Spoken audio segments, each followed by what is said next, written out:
Friends, मैं आदर्श। क्या आप जानते हैं कि अंतरिक्ष वास्तव में कैसे दिखता है? चलिए बताते हैं।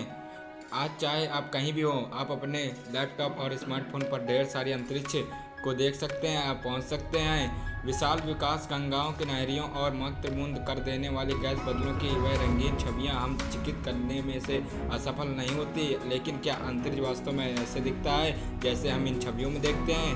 खैर, हम इसका पता लगाने के लिए यहाँ हैं। विद्युत चुंबकीय स्पेक्ट्रम।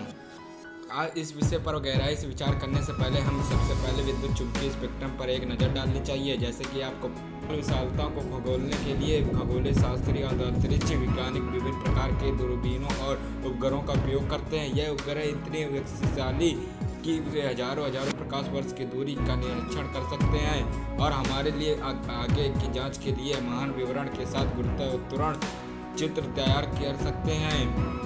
ऐसे उपकरण का एक यह उदाहरण है कि हबल स्पेस टेलीस्कोप। हबल ने केवल हमारी तरह दृश्य प्रकाश में देख सकता है, बल्कि यह दूरी की वस्तुओं को ऑरेक्स और पैराबैंगनी तरंग दैर्ध्य में भी देख सकता है। क्या आप कभी सोचा है कि दो अलग अलग तरंग दैर्ध्य में चलित के एक ही आकाशगंगा ध्रुवों से अलग क्यों दिखती है? विभिन्न तरंगों दैर्ध्य में एक ही खगोलीय वस्तुओं की छवियों में इसकी संरचना आदि के बारे में बहुमूल्य जानकारी होती है। उदाहरण के लिए बता दें कि किसी दूर के ग्रह पर पानी की वास्तविकता की जांच करने के लिए शोधकर्ताओं इंफ्रारेड स्पेक्ट्रोस्कोपी पर भरोसा कर सकते हैं। लगभग सभी मूल अंतरिक्ष छवियों पहले के स्केल में ली गई है, जिसका अर्थ है कि उनमें कोई रंग नहीं है। फिर इन छवियों को विभिन्न फिल्टर के माध्यम से संसाधित किया जाता है, जो विभिन्न आवश्यक तरंग दैर्ध्य के प्रकाश को कैप्चर करने की अनुमति देता है। प्रत्येक तरंग दैर्ध्य को रंग कोडित किया जाता है और एक छल छवि में संयोजित किया जाता है, हम जिसे अंतरिक्ष की छवि कहते हैं। ऐसे तकनीक का एक बड़ा उदाहरण है कृतियों के स्तंभ के यह प्रतिष्ठित तस्वीर है।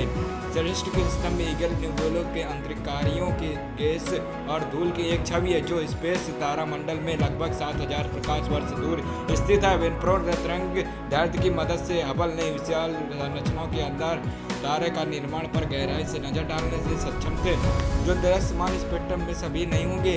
एक अन्य प्रकार की अंतरिक्ष छवि जैसे आप देख के बारे में देखते हैं, एक कलाकार की छाप समय पर हमें अपनी कल्पना को काम कर देना होगा और अंतरिक्ष कल्पना में यह काफ़ी आवश्यक है कि आइए टेराफिस 1F की सबसे प्रसिद्ध कलात्मक कार्यों में से एक पर विचार करें।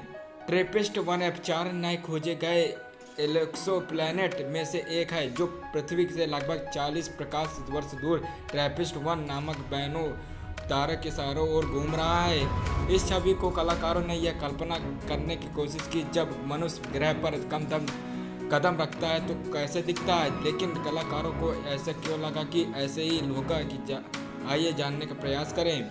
सबसे पहले नासा के स्पेस के टेलीस्कोप के मदद के खगोलीय शास्त्री इसके द्रव्यमान और घनत्व का अनुमान लगाने की सक्षम हुए। वे इससे निष्कर्ष पर पहुंचे कि संभवतः एक चट्टानी ग्रह है और तथा यह है कि यह अपनी मूल तारों के बेहद करीब परिक्रम करता है, जो कि एक अति ठंडा बौना है। वह तरल पानी की संभावना हो सकती है। और अंत में, क्योंकि उस ग्रह मंडल के अन्य 1F के चारों ओर बारीक से घूमता इसलिए है उन्हें आकाश में देखना संभव हो सकता है। और धमाका या एक कलाकार एक ग्रही वस्तु को प्रतिपादन कर रहा है।